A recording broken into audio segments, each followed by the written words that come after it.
চট্টগ্রাম ওয়াসার সাবেক ব্যবস্থাপনা পরিচালক এ.কে.এম. ফজলুল্লাহর স্বজনপ্রীতি এবং ৩,৮০৮ কোটি টাকার সুয়ারেজ প্রকল্পে অনিয়ম তদন্তে নেমেছে দুদক।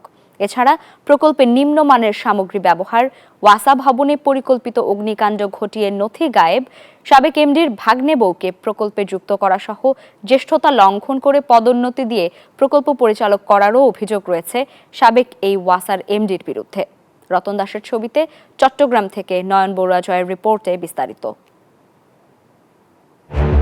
২০০৯ সাল থেকে এমডির পদে থাকা এই পরিচালক আওয়ামী লীগ সরকার পতনের পরও তিনি ছিলেন বহাল তবিয়তেই। তবে একের পর এক চট্টগ্রাম নগরবাসীর পানির সমস্যা সমাধানে নানা প্রকল্প হাতে নেয়া এই এমডির নানা অনিয়ম ও দুর্নীতি সহ বিভিন্ন অভিযোগ পেয়ে তদন্ত শুরু করে দুদক। পরে তাকে সরিয়ে দেয়া হয় পদ থেকে।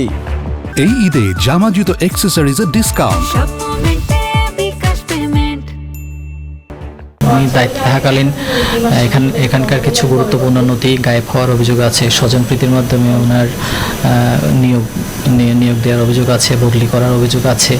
৩,৮০৮ কোটি টাকার সুয়ারেজ প্রকল্পে অনিয়ম সহ নিম্নমানের সামগ্রী ব্যবহার, ওয়াসা ভবনে পরিকল্পিত অগ্নিকাণ্ড ঘটিয়ে নথি গায়েব, ভাগ্নে বউকেও প্রকল্পে যুক্ত করা সহ প্রকল্প পরিচালক করারও অভিযোগ রয়েছে দীর্ঘ ১৬ বছর পদে থাকা ওয়াসার সাবেক এই এমডির বিরুদ্ধে। ওনার ভাগিনার ওয়াইফ হচ্ছে এই প্রজেক্টে নিয়োগপ্রাপ্ত হয়েছেন এ ধরনের। আর জ্যেষ্ঠতা বিধি লঙ্ঘন করে এখানে নিয়োগ দেওয়া হয়েছে কিনা এটার জন্য মূলত আমরা স্যারের কাছে এসেছি। স্যারের কাছ থেকে আমরা গ্রেডেশন লিস্টটা পেলে তখন আমরা বুঝতে পারবো যে এখানে আসলে নিয়মের ব্যত্যয় ঘটেছে কিনা। দ্রুত তদন্ত করে তাকে আইনের মুখোমুখি করার দাবি জানিয়েছেন নাগরিক সমাজের প্রতিনিধিরা। এটা তো একেবারে দিবালোকের মতো সত্য ছিল, নানা অনিয়ম, অন্যায়, দুর্নীতি, লুটপাট করেছেন। এখন দুদক যদি সেটা বিলম্ব করে, বোঝা যাবে যে এখানে একটা বোঝাপড়ার খেলা চলছে, ফলশ্রুতিতে বিলম্ব হচ্ছে।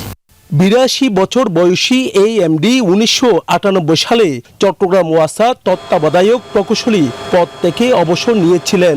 আওয়ামী লীগ সরকার ক্ষমতা গ্রহণের পর ২০০৯ সালের জুলাই মাসে ভাগিয়ে নেন ওয়াসার চেয়ারম্যান পদ।